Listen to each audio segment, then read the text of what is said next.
jawab panggilan Allah Subhanahu wa taala. Dan nikmat ini adalah nikmat yang sangat besar yang tidak semua manusia diberikan kepadanya nikmat ini. Dengan bangunnya kita dalam rangka menjawab panggilan Allah Subhanahu wa taala, ini nikmat yang sangat besar yang patut bagi kita untuk mensyukurinya dengan cara kita berusaha untuk ikhlas karena Allah Subhanahu wa taala di dalam mengamalkannya, bukan karena yang lain, bukan karena tujuan-tujuan yang lain. Kemudian setelahnya kita bisa menjalankan salat subuh, kemudian berkumpul di rumah Allah dalam rangka menunaikan sebuah amalan yang agung yang dipuji oleh Allah Subhanahu wa taala di depan para malaikatnya, yaitu talabul ilm, saling mengingatkan dalam kebaikan di rumah Allah Subhanahu wa taala. Ini adalah kenikmatan yang sangat besar bagi kita untuk senantiasa mensyukurinya. Kaum muslimin wal muslimat rahimani wa rahimakumullah jami'an. Pembahasan kita insyaallah taala tentang pasal yang disebutkan oleh penulis Al-Imam Abu Syuja' rahimahullahu taala, Al-Qadhi Abu Syuja' rahimahullahu taala dalam kitabnya Al-Ghayah wa Taqrib, faslun fi nawaqidil wudu'i walladhi yanqudu al-wudu'a sittatu asya' ma kharaja min as-sabilaini wan-nawmu ala ghairi hay'atil mutamakkini wa zawalul aqli bi sukrin aw marad wa lamsu ar-rajuli al-mar'ata al-ajnabiyyah min ghairi ha'ilin ومس فرج الآدمي بباطن الكف ومس حلقة دبره على الجديد. Beliau mengatakan faslun, pasal berikutnya, fi nawaqidil wudu, tentang pembatal wudu. Pembatal wudu artinya perkara-perkara yang kalau dilakukan maka dia mewajibkan wudu sebelum seseorang menunaikan salat. Kalau terjadi perkara-perkara ini, dia wajib untuk berwudu apabila ingin menunaikan salat. Dengan hadis Rasulullah SAW mengatakan, la yaqbalullahu salata ahadikum idza ahdath hatta yatawadda. Tidaklah Allah menerima salat seorang dari kalian apabila berhadas, sampai dia berwudu.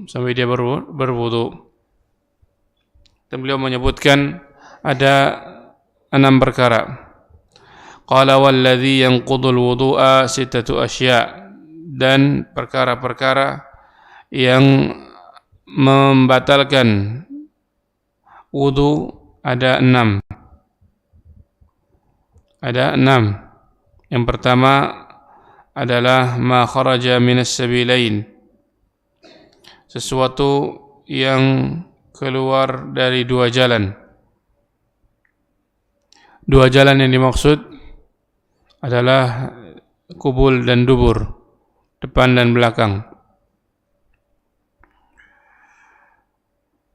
Dalilnya dari hadis yang sudah kita baca tadi, idza ahdatha hatta yatawadda, tidaklah Allah menerima salat seorang dari kalian apabila berhadas sampai dia berwudu. Kemudian seorang bertanya kepada Abu Hurairah. Abu Hurairah mengatakan apa? Ketika itu ditanya, mal hadatsu ya Abu Hurairah? Qala fusa'un aw durat. Beliau menyebutkan sesuatu yang disebut hadas adalah kentut, buang angin, yang bersuara pun yang tidak. Ini membatalkan wudu. Kemudian juga di dalam surat An-Nisa ayat 43, au jaa ahadum minkum minal ghaid, dan juga surat Al-Maidah dengan lafaz yang sama, au jaa ahadum minkum minal ghaid, atau datang seorang dari kalian dari al-ghaid, dari buang air besar. Kemudian berwudu, dia harus berwudu ketika setelah buang air besar. Begitu juga buang air kecil, seorang kencing dia juga harus berwudu. Naam. Ya, jadi yang keluar dari dua jalan adalah sesuatu yang biasa keluar darinya, dari angin ataupun air ataupun benda, ya, yang itu biasa keluar darinya. Kemudian kata beliau, wan naumu ala ghairi hayatil mutamakkin, tidur yang di atas kondisi yang bukan mutamakkin, kondisi yang tidak mutamakkin. Kondisi yang tidak mutamakkin maksudnya apa? Bukan posisi duduk yang dengannya dia mengunci rapat lubang belakang. Ya, kalau seorang tidur tapi posisinya duduk dan dia yakin bahwa bagian duburnya dia tertutup rapat, maka apa? Tidak membatalkan. Menurut pendapat Syafi'iyah tidak membatalkan. Tetapi kalau seorang duduknya dalam keadaan tidak mutamakkin, duduk tapi agak miring misalnya, atau dia tiduran atau miring, atau kondisi lain ya selain duduk dalam keadaan mengunci rapat bagian duburnya, maka ini membatalkan wudu. Apa dalilnya? Rasulullah sallallahu alaihi wasallam bersabda dalam hadis riwayat Abu Dawud dan Ibnu Majah, beliau mengatakan, wika ussahi al-ainani faman nama falyatawadda. Pengunci, pengikat as-sahi, dubur, ya, maka adalah mata. Siapa yang tidur hendaknya berwudu. Makna hadis ini adalah al-yaqadhatu ribatus sahi atau ribatud dubur. Kalau seorang terjaga, maka duburnya terkunci. Ya, karena orang yang terjaga dia akan tahu, akan merasakan apa yang keluar darinya.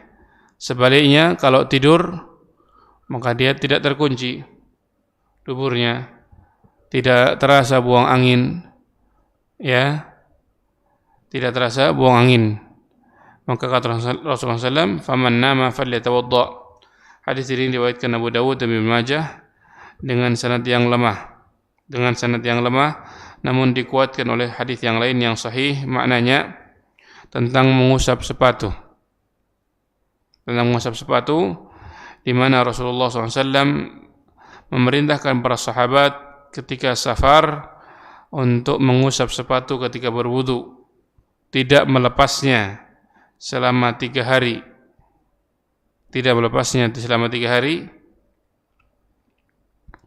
Karena wudu sebab buang air, buang angin, buang air kecil, dan juga karena tidur.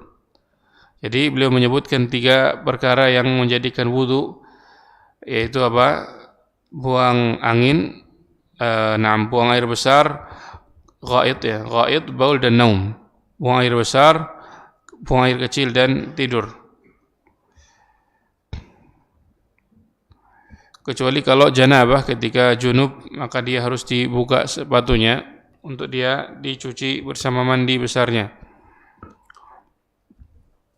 Ini yang kedua dari nawaqidul wudu adalah tidur tetapi di atas kondisi yang tidak mutamakkin. Mutamakkin apa artinya tadi? Yang dia mengunci rapat duburnya. Kalau posisi duduk kemudian ngantuk, ya mohon maaf seandainya mungkin ngantuknya kebawa sampai tidur, tetapi posisinya masih duduk dan dia masih rapat, maka tidak membatalkannya. Tetapi kalau misalnya posisinya duduknya tidak mengunci, maka ketika dia tidur, bukan sekedar ngantuk, tidur benar, maka terbuka darinya tanpa sadar, dan itu mewajibkannya untuk berwudu. Taib. Yang berikutnya, wa zawalul aqli bi syukrin aw marad. Hilangnya akal karena mabuk atau karena sakit. Orang yang mabuk dan orang yang sakit ketika sampai pada kondisi hilang akalnya, maka dia seperti orang yang tidur tadi, di mana tidak lagi merasakan kondisi tubuhnya ketika terbuka darinya lubang duburnya, atau mungkin juga dari depannya. Ini lebih parah lagi daripada sekedar tidur, karena benar-benar sudah hilang darinya akal. Apalagi terkait dengan misalnya seorang mabuk, dan mabuk ini adalah dosa yang seorang melakukannya karena minuman yang memabukkan atau makan makanan yang memabukkan. Dan ini dosa besar yang berhak darinya untuk dicambuk. Ketika seorang mabuk karena perbuatannya sendiri, minuman memabukkan atau makan makanan yang memabukkan. Dan anak muda di zaman sekarang, ya, banyak dari mereka meremehkan masalah ini. Banyak dari mereka meremehkan masalah ini, di mana mereka karena gengnya mungkin terbawa teman-temannya, akhirnya terbiasa melakukan sesuatu yang haram, di antaranya adalah mabuk-mabukan. Ya, taib. Orang yang mabuk ini dia kehilangan akalnya karena perbuatannya sendiri, dan dia dengan mabuknya tersebut membatalkan wudunya karena Karena kehilangan akalnya tadi, tidak lagi sadar pada dirinya apa yang terjadi. Taib. Kemudian juga yang sakit, misalnya orang gila, sakit jiwa, maka dia juga tidak mengerti kondisinya. Ketika seorang yang memiliki penyakit terkadang-kadang kumat gilanya misalnya, maka ketika dia sadar, dia berwudu lagi, kemudian menunaikan sholat. Adapun ketika dia dalam keadaan gila, dia tidak melakukannya. Tidak melakukannya. Karena dia diangkat darinya pena, tidak lagi ditulis. Al-majnun hatta yufiq.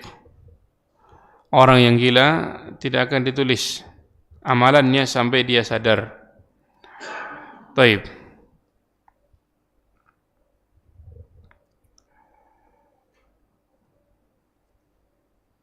Kemudian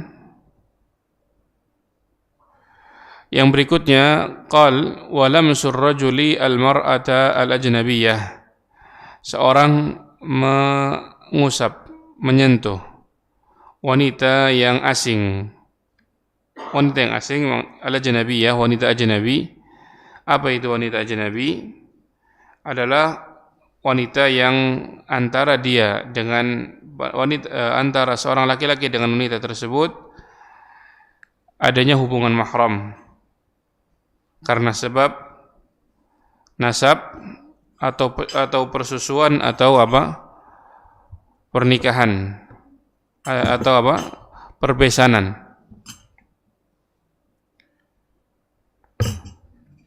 Jadi yang bukan mahramnya, baik mahram nasab, mahram susuan atau mahram perbesanan. Wanita yang asing ini membatalkan wudu dengan dalil aula mastumun nisa dalam surat An-Nisa, atau kalian menyentuh Al-Maidah, atau kalian telah menyentuh wanita. Atau kalian telah menyentuh wanita, dari lafaz yang menyentuh wanita ini membatalkan wudu tersebut.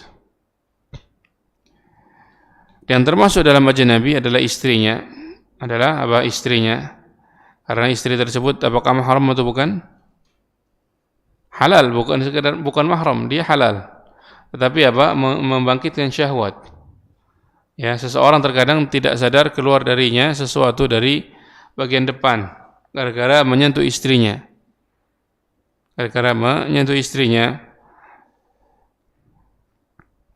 Dan menyentuh istri atau menyentuh wanita yang bukan mahramnya, yang asing tersebut, membatalkan wudu kalau tanpa pembatas.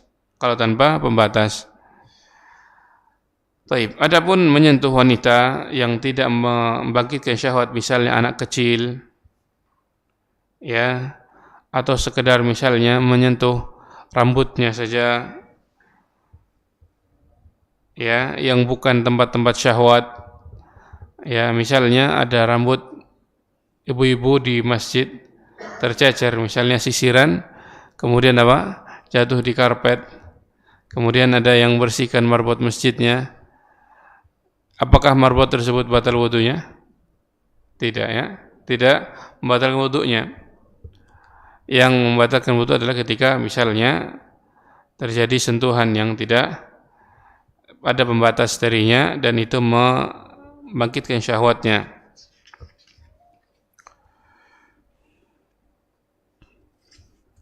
Baik. Yang membatalkan berikutnya kata beliau, wa massu farjil adami bi batinil kaffi wa massu halqati duburihi al jadid. Dan yang berikutnya adalah menyentuh kemaluan manusia dengan telapak tangan. Dengan apa? Telapak tangan.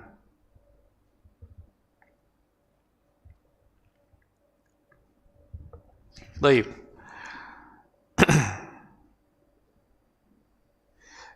Dengan telapak tangan dan juga menyentuh lubang anus, ya, menyentuh lubang anus, dan ini pendapat Syafi'iyah dari pendapat jadid beliau.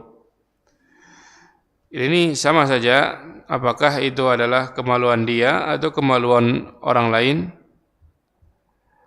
laki-laki atau perempuan, anak kecil atau besar, hidup atau mati, yang di depan atau belakang, karena dua-duanya adalah sama-sama lubang kemaluan.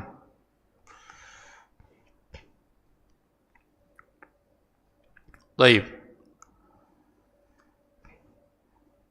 Dalilnya adalah hadis Rasulullah SAW. Beliau mengatakan, "Idza afdha ahadukum biyadihi ila farjihi laysa dunaha hijabun wala sitrun faqad wajaba alaihi alwudu."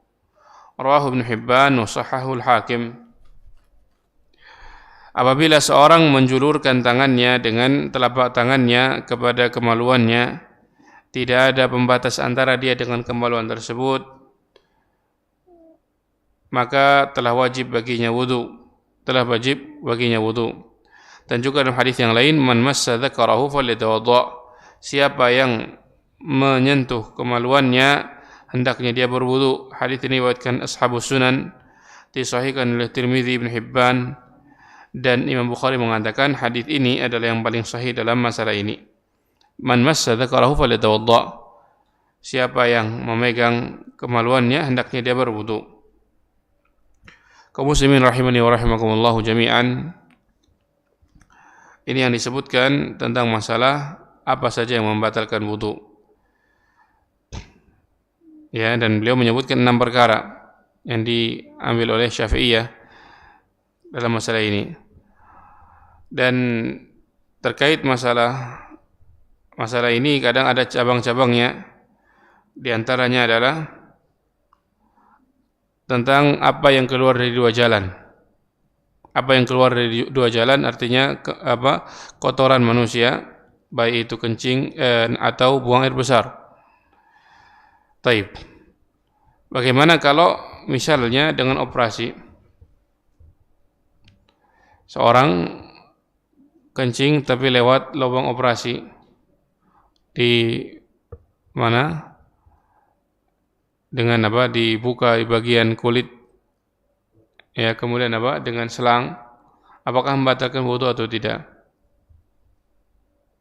Atau buang air besar dengan selang, atau dikeluarkan lewat operasi dari perut misalnya, apakah membatalkan wudu atau tidak? Misalnya orang operasi usus buntu, dikeluarkan kotoran darinya, ya, misalnya, membatalkan wudu atau tidak?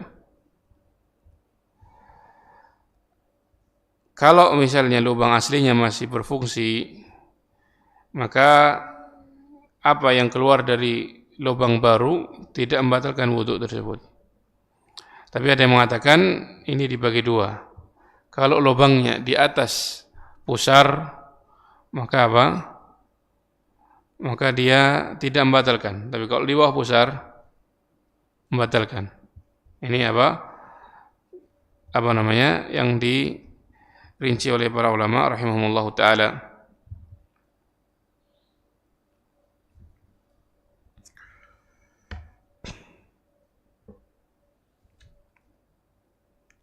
Kemudian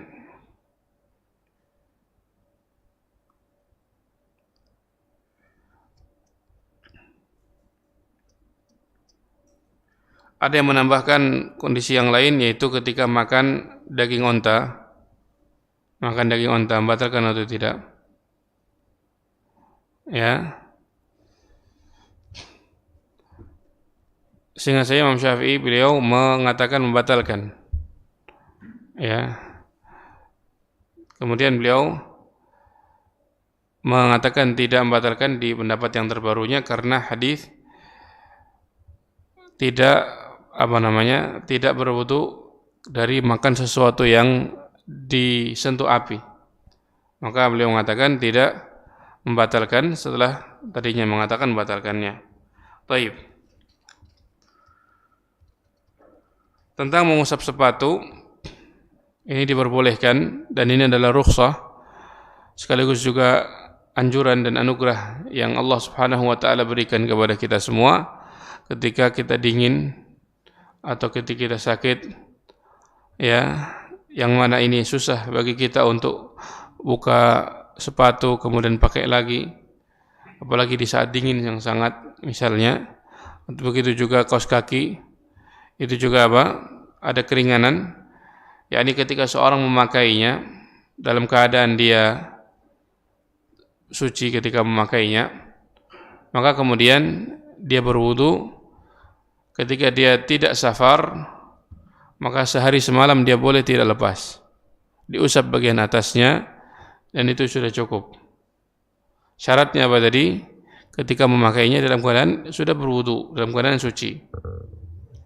Dan syarat yang lain, dia adalah sehari semalam dalam keadaan hadasnya hadas kecil, bukan hadas besar. Hadas kecil artinya yang mewajibkan darinya wudu, bukan yang mewajibkan mandi. Tapi kalau mandi, misalnya dia junub, kemudian dia harus mandi, maka dia harus lepas sepatunya, lepas kaos kakinya, mandi. Dan hitungannya dimulai dari sholat berikutnya, dimulai dari usapan pertama. Misal seorang memakainya waktu zuhur, setelah dia berwudu, maka waktunya dimulai dari asar, maghrib, isya, subuh, kemudian zuhur. Kemudian asar nanti dia lepas untuk berwudu. Adapun ketika dia safar, maka 3 hari 3 malam. Berarti 15 kali salat. 15 kali salat. Baik.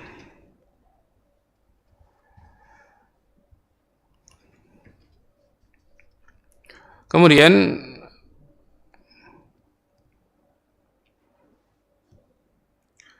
tentang masalah menyentuh wanita yang mahram, misalnya seorang salaman sama ibunya, kemudian diambilkan air misalnya oleh putrinya,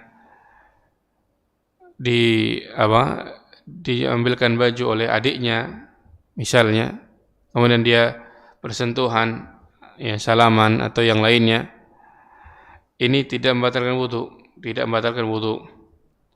Karena apa? Karena asalnya seorang tidak bersyahwat pada mahram-mahramnya, tidak bersyahwat pada mereka, sehingga tidak menjadikan adanya sesuatu yang keluar dari depan atau dari depan karena syahwatnya. Baik. Kalau misalnya seorang, misalnya di balik tirai ada ibunya, ada wanita yang lain, Kemudian dia bilang, ya tolong ambilkan sesuatu, terjadi sentuhan dengan tangan dari belakang tanpa diketahui ini ibu atau bukan. Membatalkan atau tidak? Asalnya tidak, karena tidak ada syahwat pada tempat seperti itu. Ya, dianggapnya bahwa insya Allah di situ adalah dia meminta kepada ibunya, kepada mahramnya. Baik.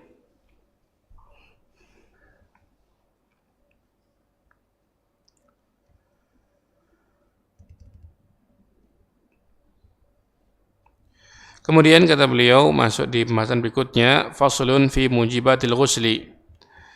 Pasal lain tentang hal-hal yang mewajibkan mandi. Setelah masuk dari masalah wudu, beliau masuk kepada masalah bersuci dengan mandi. Qala walladhi yujibul ghusla sittatu asya', thalathatun tashtariku fiha ar-rijalu wan-nisa', وهي التقاء الختانين وإنزال المني والموت وثلاثة تختص بها النساء وهي الحيض والنفاس والولادة. Pasal berikutnya tentang hal-hal yang mewajibkan mandi. Perkara yang mewajibkan mandi ada 6 perkara. 3 perkara berserikat padanya laki-laki dan perempuan. Ini yang mewajibkan mandi ada 3 yang serikat padanya laki-laki dan perempuan. Qala wahiya iltiqa'ul khitanaini, yaitu bertemunya 2 khitan. Bertemunya 2 khitan. Khitan adalah kalau laki-laki, ya, bertemunya khitan laki-laki dan khitan perempuan. Khitan laki-laki adalah tempat dipotongnya kulit bagian depan yang menutupi kepala kemaluan. Adapun khitan perempuan adalah tempat dipotongnya kulit yang menutupi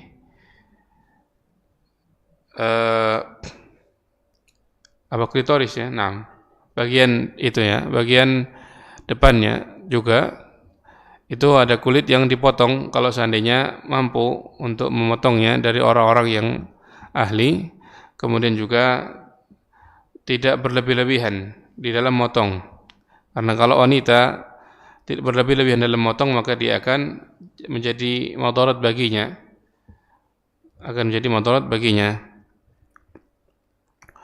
Yang dimaksud dengan bertemunya 2 khitan adalah masuknya kepala penis ke dalam vagina, artinya masuknya, terjadinya hubungan antara seorang laki-laki dan perempuan. Ini mewajibkan mandinya. Mewajibkan apa? Mandi. Taib. Dalilnya ada Rasulullah SAW bersabda dalam hadis riwayat Muslim, "Idza jalasa baina syu'abiha al-arba' wa massa al-khitanu al-khitana faqad wajaba al-ghuslu wa illam yunzil." Apabila seorang laki-laki telah duduk di antara 4 cabang wanita, ya, dan khitannya telah menyentuh khitannya, ya, maka telah wajib mandi walaupun belum keluar air mani. Walaupun belum keluar air mani, dengan bertemunya 2 khitan ini sudah wajib mandi. Taib. Yang kedua adalah inzalul mani, keluarnya air mani. Rasulullah SAW bersabda dalam hadis yang lain, "Innal ma'a minal ma'." Sesungguhnya air karena air. Sesungguhnya air karena air. Maksudnya apa?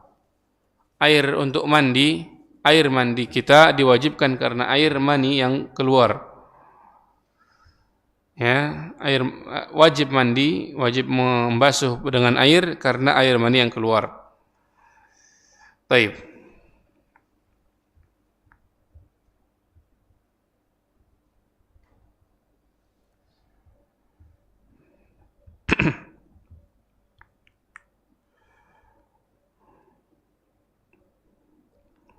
Ini air mani keluar dengan sengaja atau tidak, ya sama saja, badannya wajib mandi. Misalnya seorang bermimpi, ya, atau dia terbayang sesuatu di depannya, misalnya naik bis di hadapannya, waliyadzubillah, sampai zaman sekarang banyak wanita yang tidak menutup auratnya, saking cantiknya dia, sampai akhirnya terfikir sampai keluar, bukan sekedar keluar madhi, tapi keluar mani. Apa bedanya mani dengan madhi?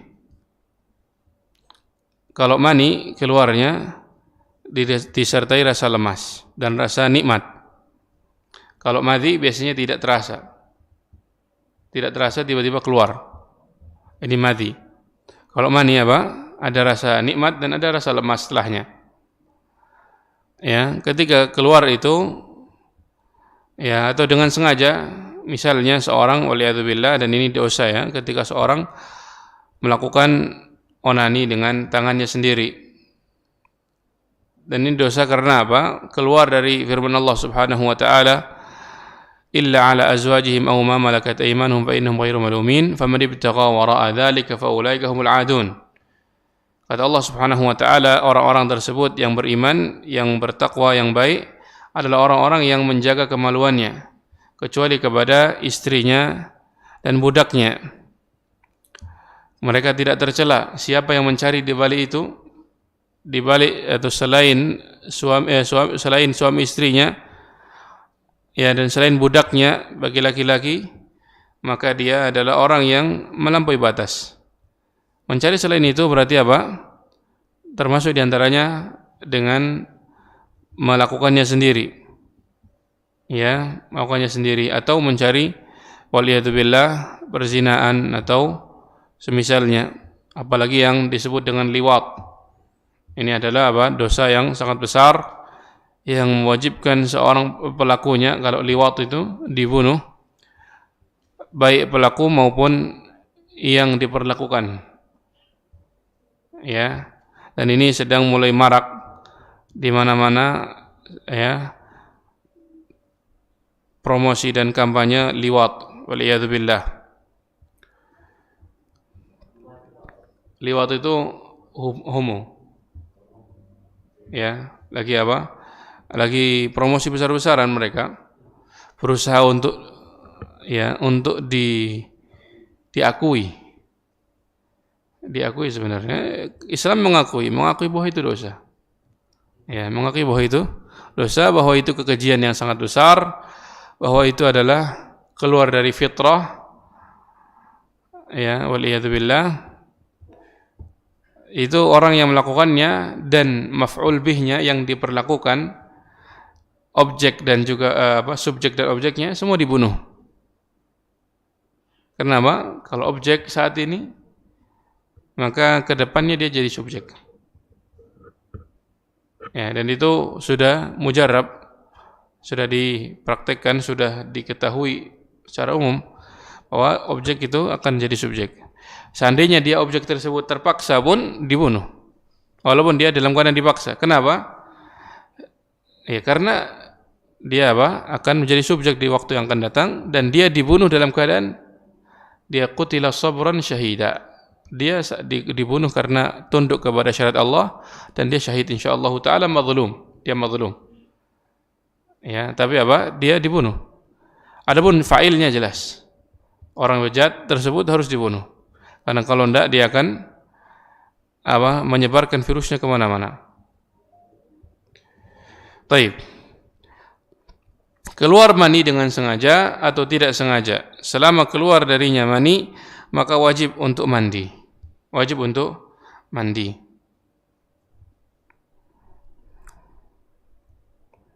Taib. Berikutnya yang mewajibkan mandi adalah kematian. Kematian maksudnya apa? Ketika seorang mati, maka wajib bagi yang hidup untuk mandikannya. Bukan bagi yang mati. Yang mati bisa mandi? Tidak. Ini maksudnya apa? Wajib untuk dimandikan. Untuk dimandikan seorang yang mati. Apa dalilnya bagi yang mati harus mandi atau dimandikan? Hadis Ummu Atiyah radhiyallahu taala anha qalat دخل علينا النبي صلى الله عليه وسلم ونحن نغسل ابنته زينب فقال اغسلنها 3 أو 5 أو أكثر من ذلك. Hadis Ummu Atiyah radhiyallahu anha. Beliau mengatakan Rasulullah SAW masuk kepada kami para wanita sementara kami sedang memandikan putri beliau Zainab. Zainab ini putri pertama beliau radhiyallahu taala anha yang kisah beliau sebenarnya masyhur. Kalau diceritakan sendiri maka bisa panjang. Baik, ambil dulu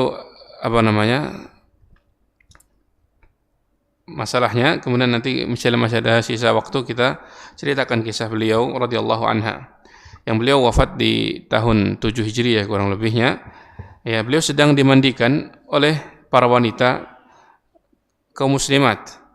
Maka Rasulullah SAW mengatakan kepada mereka, merintahkan ighsilnaha, mandikan dia.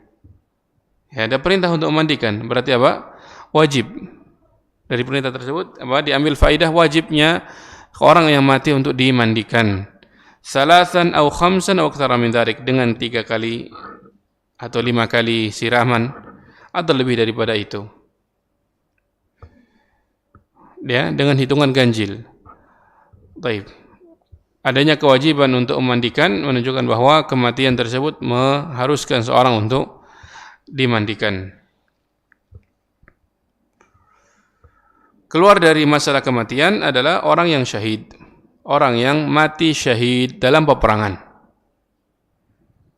Yang mati syahid dalam peperangan, dia dihukumi seperti orang hidup, di mana tidak dimandikan, tidak dikafani kecuali dengan baju yang dia pakai. Ya, dikuburkan dengan cara yang paling mulia. Itu tidak dimandikan, tidak dikafani. Bahkan juga, apakah disolat itu tidak? Kalau di perang Uhud, Rasulullah SAW menyolati para jenazah kaum muslimin yang syahid. Di antaranya adalah dengan cara Hamzah radhiyallahu anhu diletakkan, disolati bersama yang lain. Yang lain dikuburkan, Hamzah masih di situ, disolati lagi sampai selesai penyolatan, sementara Hamzah masih di tempatnya, kemudian baru dikuburkan.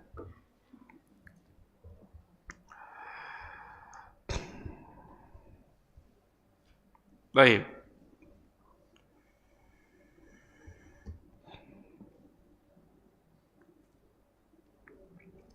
Kemudian kata beliau, wa thalathatun takhtassu bihan nisa, dan 3 perkara yang khusus bagi wanita, yaitu apa saja? Al-haidu wan nifasu wal wiladah. Haid, nifas, dan melahirkan. Haid mewajibkan mandi, begitu juga nifas juga mewajibkan mandi, begitu juga al-wiladah melahirkan juga mewajibkan mandi. Haid adalah sesuatu yang keluar dari seorang wanita, darah yang keluar dari seorang wanita yang warnanya dan baunya diketahui, dan dia memiliki waktu yang rutin dari bulanannya. Hanya saja perorangan wanita memiliki waktu yang berbeda-beda. Ada yang waktunya jelas, ada yang waktu yang tidak jelas. Ada yang panjang, ada yang pendek. Ya, umumnya sekitar 7 hari atau 8 hari. Taib. Dan haid ini mewajibkan mandi. Rasulullah SAW bersabda kepada Fatimah binti Abi Hubeish,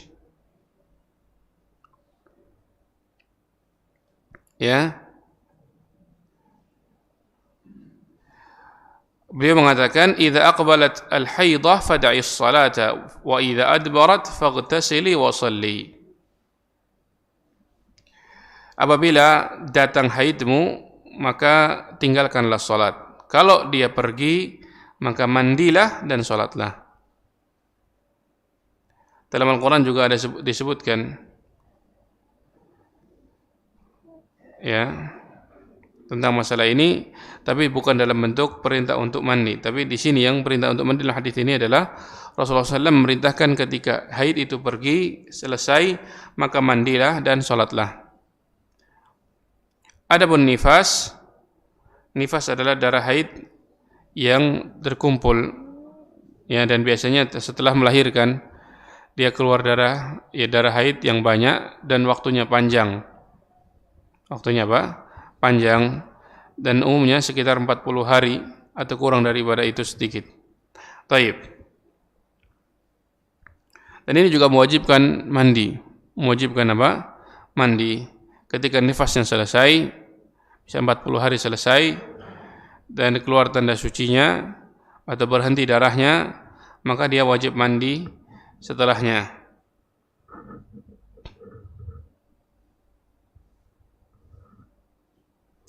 Kemudian yang terakhir adalah al-wiladah, melahirkan. Melahirkan ini adalah apa saja yang keluar dari rahim seorang wanita, baik itu berupa anak, ya, yang utuh, hidup atau mati, atau bahkan seandainya dia keluar darinya hanya potongan atau hanya sebongkah darah atau sebongkah daging. Ini mewajibkan darinya mandi. Seorang misalnya ada seorang misalnya wanita yang terbiasa gugur darinya kehamilannya tanpa dia sadar misalnya, atau dia tidak melakukan apa-apa, tapi misalnya kamar mandi buang air misalnya, tiba-tiba keluar darah ini jelas keguguran yang yang dari rahim, maka dia mandi saat itu, dia wajib mandi saat itu. Taib.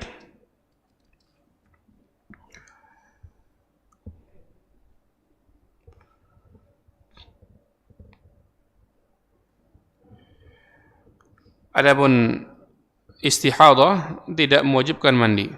Istihadah tidak mewajibkan mandi. Ya, istihadah adalah darah yang keluar tapi berbeda warna baunya, ya, dengan darah haid. Nampak darinya darah luka, ya, darah segar, warnanya berbeda dari darah haid. Maka ini tidak mewajibkan mandi, tapi mewajibkan berwudu. Mewajibkan wudu.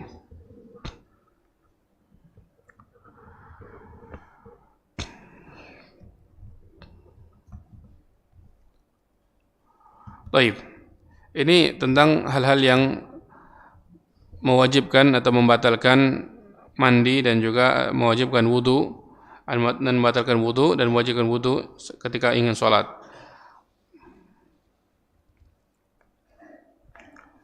Kalau seorang keluar darinya sesuatu dari depan, dia ragu apakah mani atau madhi, bagaimana?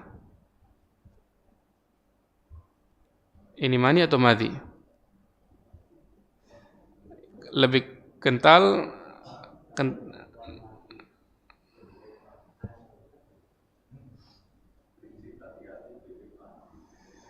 dia boleh pilih. Jawabannya dia boleh pilih. Dia kalau misalnya ini kayaknya menuju kepada madhi saja, sudah wudu saja, dicuci kemudian wudu. Tapi kalau misalnya dia ingin mandi, mandilah. Ya, mandilah, menganggap bahwa itu mani, berarti dia junub dengannya.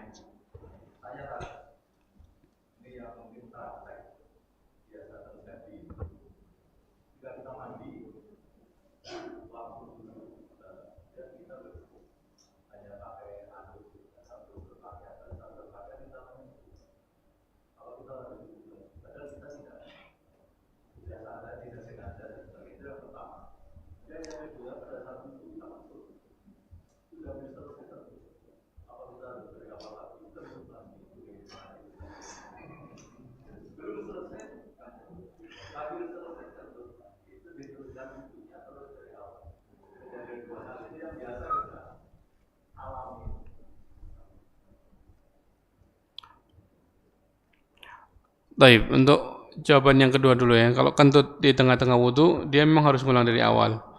Kecuali kalau misalnya sampai kepada tingkatan orang tersebut kentut tidak sadar, misalnya kayak beser gitu, ya, maka dia tidak menghiraukannya. Sudah dianggap tidak kentut. Ya, tapi kalau misalnya itu kentut masih dia sadar, dia masih bisa tahan, maka dia kembali wudu dari awal.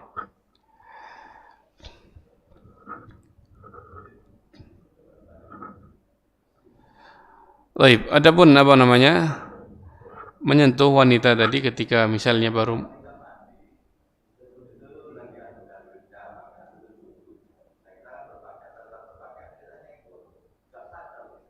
nyenggolnya pakai tangan ini atau di sini? Kalau misalnya yang membatalkan tuh yang ini, Pak. Kalau misalnya yang ini, iya telapak. Kalau nyenggol enggak. Kenapa? Kalau yang telapak iya. Kalau misalnya nenggolnya bagian ini enggak.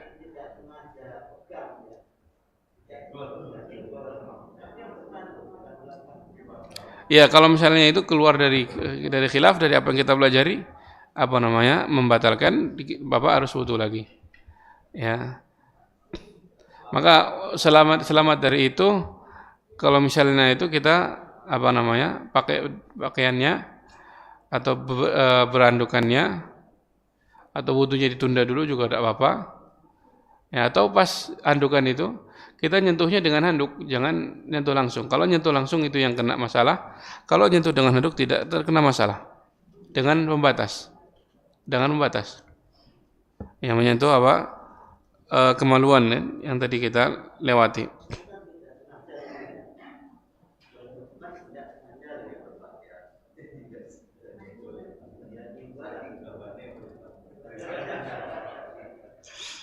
Baik.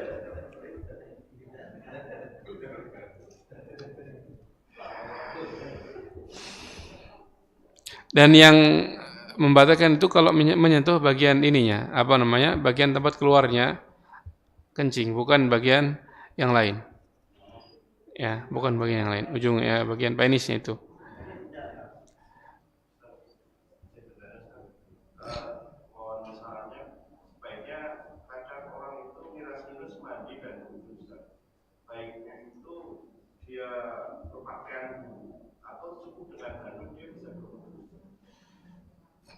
Ya, masalah ini enggak ada masalah sih, Pak. Mau buntu dulu, mau pakai handuk dulu atau enggak sama sekali enggak ada masalah. Enggak. Dalam berwudu tidak harus menutup aurat selama aurat tersebut aman dari pandangan orang.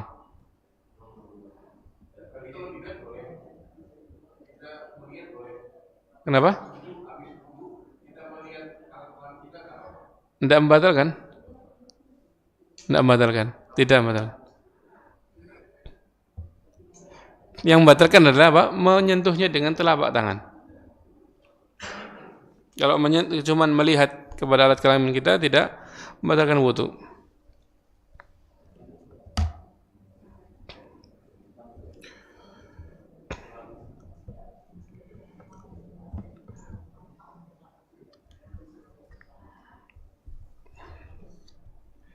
Baik, sedikit tentang Zainab tadi saya bilang.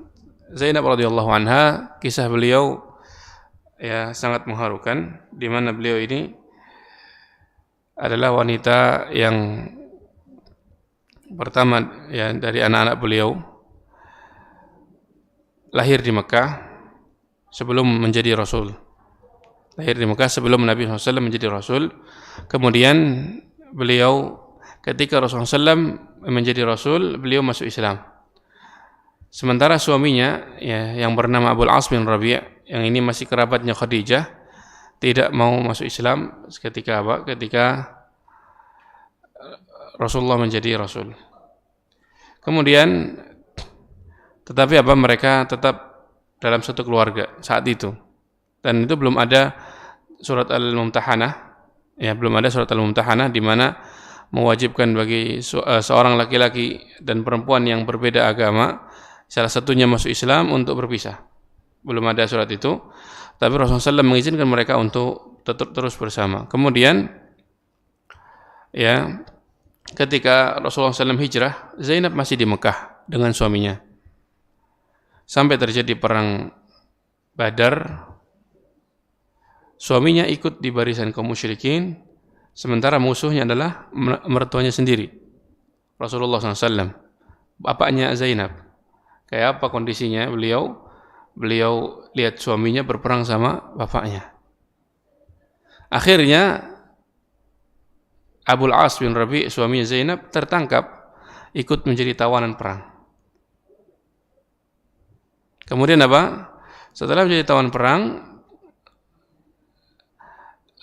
Rasulullah SAW memberikan keputusan tawanan yang ada tebusan boleh dibebaskan, tapi dengan kesepakatan kaum muslimin. Maka kemudian Zainab mengirim tebusan. Tebusannya adalah kalung yang diberikan oleh ibundanya Khadijah ketika menikah. Kalung hadiah pernikahan mereka. Ketika Rasulullah SAW melihat kalung tersebut, beliau teringat istrinya Khadijah. Beliau kemudian juga menangis. Beliau mengatakan kepada kaum muslimin, wahai kaum muslimin, bagaimana menurut kalian kalau Abul As kita lepas dan ini kalung kita kembalikan kepada yang punya? Jadi tidak ditebus, tapi dilepaskan tanpa syarat, tanpa tebusan, tapi dengan syarat. Syaratnya adalah Zainab dikirim ke Madinah. Zainab dikirim ke Madinah.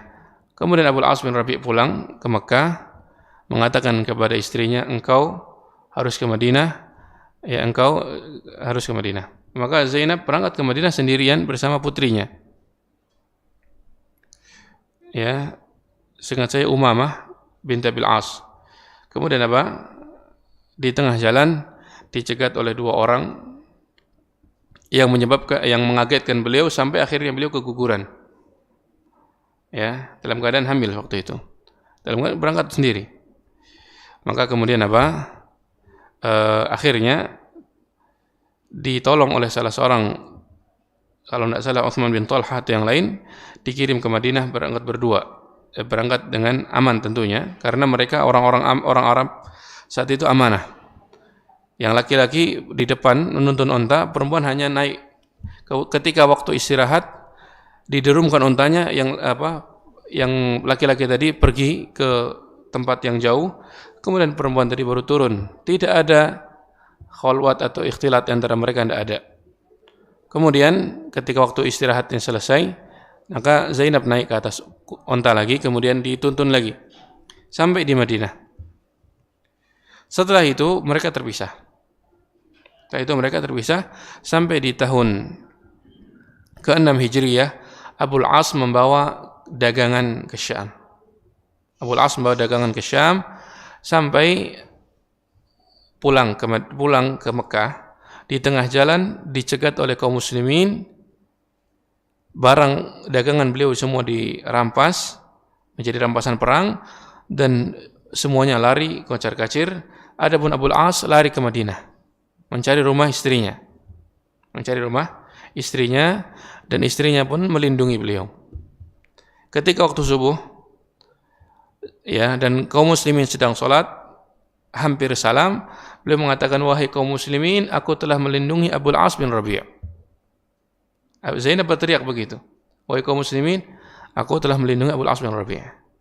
Ketika salam, Rasulullah SAW bertanya kepada kaum muslimin, kalian dengar suara? Iya. Maka kemudian Rasulullah SAW datang ke Zainab mengatakan, ya, lindungi dia, tidak apa-apa, kami melindungi apa yang kau lindungi, dan tapi engkau tidak halal baginya. Baik. Kemudian apa? Bismillah.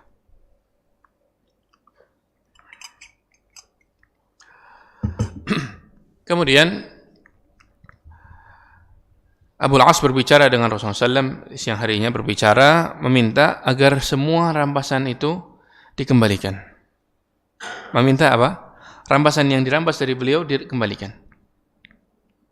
Dan beliau ditawari masuk Islam, beliau tidak mau di saat itu. Akhirnya dikembalikan. Abul As berangkat ke Mekah. Lihat bagaimana kemuliaan Rasulullah SAW. Ya. Abul As berangkat ke Mekah, dikembalikan semuanya kepada yang punya. Kan biasanya orang dagang luar negeri biasanya ada titipannya, just tip ya. Zaman dulu juga ternyata ada. Amanah semua kembali. Kemudian beliau berteriak di Mekah. Beliau mengatakan, aku bersaksi, mengucapkan la ilaha illallah, dan aku bersaksi bahwa Muhammad Rasulullah. Dan wahai kaum Quraisy, tidak ada yang menghalangiku untuk masuk Islam kemarin di Madinah kecuali apa? Kecuali saya takut kalian mengira aku masuk Islam mau makan harta kalian. Saya tidak mau makan harta kalian. Kemudian beliau berangkat ke Madinah, hijrah, dan Rasulullah SAW mengembalikan istrinya tanpa pernikahan baru saat itu. Tapi setahun kemudian Zainab wafat, dan tahun berdepannya Abul As wafat radhiyallahu taala anhum ajma'in.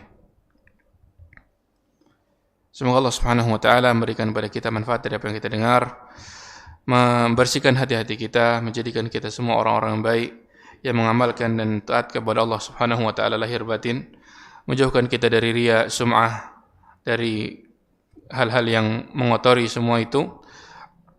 Dan semoga Allah Subhanahu wa taala mengampuni dosa kita, dosa orang tua kita, dosa guru-guru kita, dan dosa kaum muslimin yang mereka masih hidup ataupun yang sudah meninggal. Semoga Allah Subhanahu wa taala menjadikan hari terbaik kita adalah hari ketika bertemu dengannya. Allahumma amin. Subhanakallah hamdika asyhadu an la ilaha illa anta astaghfiruka wa atubu ilaik. Allahumma shalli wa sallim wa barik ala nabiyyina Muhammad wa ala alihi wa ashabihi ajma'in. Assalamu alaikum warahmatullahi wabarakatuh.